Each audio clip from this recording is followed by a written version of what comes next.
SC Verma solutions chapter 47 exercises question 7। एक व्यक्ति car से 180 किलोमीटर पर आवर के स्पीड से चलता है। उसकी घड़ी से स्टेशन ए से स्टेशन बी तक जाने में एग्जैक्टली 10 आवर्स लगते हैं। तो ए, दोनों स्टेशनों के बीच का रेस्ट डिस्टेंस क्या है। बी, रोड के फ्रेम में कार को स्टेशन ए से स्टेशन बी तक जाने में कितना समय लगता है। Answer A, speed v equal to 180 kilometre per our.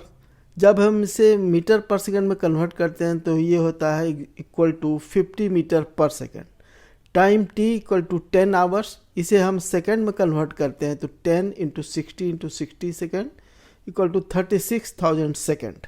Train के फ्रेम में स्टेशन ए से स्टेशन बी तक का distance contracted distance L dash होगा।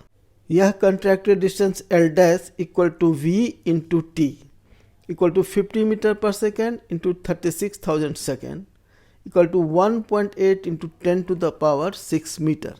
इसे किलोमीटर में कन्वर्ट करने पर आएगा 1800 किलोमीटर, 1800 किलोमीटर।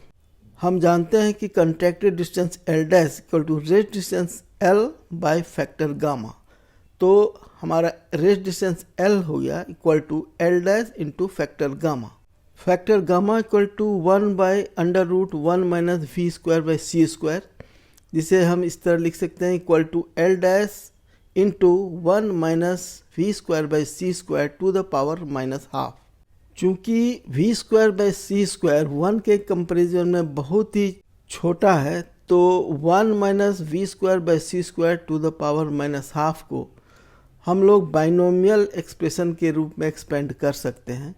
यहाँ पर अगर हम हायर पावर्स को नेगलेक्ट करें तो हमारा हो जाएगा equal to L dash into 1 plus -12 into minus V square by C square. इस एक्सपेंशन को हम लोग इस तरह समझते हैं। मान लेते हैं minus V square by C square equal to X और n इक्वल टू -12, तो हमारा वो ब्रैकेट का एक्सप्रेशन हो जाएगा 1 plus X to the power n।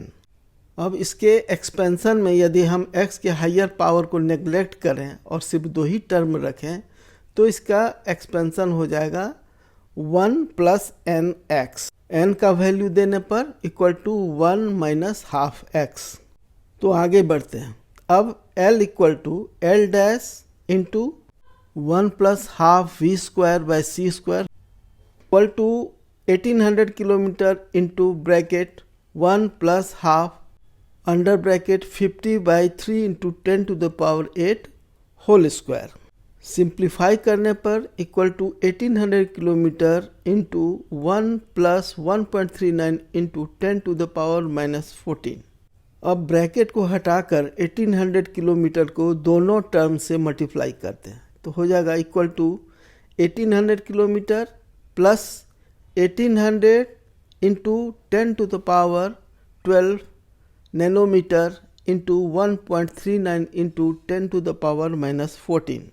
यहाँ हम किलोमीटर से नैनोमीटर में बदल रहे हैं, इसलिए हम लोग 10 टू द पावर 12 फैक्टर का यूज़ किया है। तो पहला टर्म तो 1800 किलोमीटर ही रहेगा। अगले टर्म को, दूसरे टर्म को जब हम सॉल्व करेंगे तो हमारा आएगा 25 नैनोमीटर। तो स्टेशन ए से स्टेशन बी का रेस्ट डिस्टेंस 1800 किलोमीटर से 25 नैनोमीटर ज़्यादा है।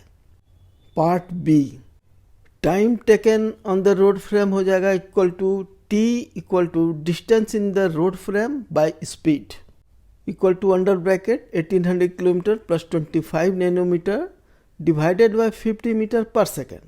अब दोनों टर्म को 50 मीटर पर सेकेंड से डिवाइड करते हैं तो फर्स्ट टर्म में 1800 किलोमीटर को मीटर में कन्वर्ट करते हैं और तब 50 मीटर पर सेकेंड डिवाइड करते हैं तो फर्स्ट टर्म हमारा आता है 36,000 सेकेंड।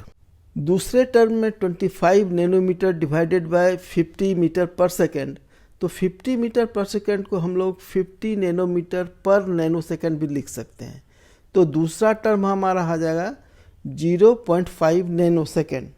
तो टोटल टाइम हो गया 36,000 सेकेंड प्लस 0.5 नैनो सेकेंड। अब 36,000 सेकेंड को हम लोग आवर में कन्वर्ट करते हैं तो हो जाता है 10 आवर्स और दूसरा हम लोग नैनो सेकंड में ही रखेंगे 0.5 नैनो सेकंड। तो हमारा आंसर होगा रोड के फ्रेम में कार को स्टेशन ए से स्टेशन बी तक जाने में 10 घंटे से 0.5 नैनो सेकेंड ज़्यादा लगेंगे, 0.5 nano second more than 10 hours. Thank you, visit again.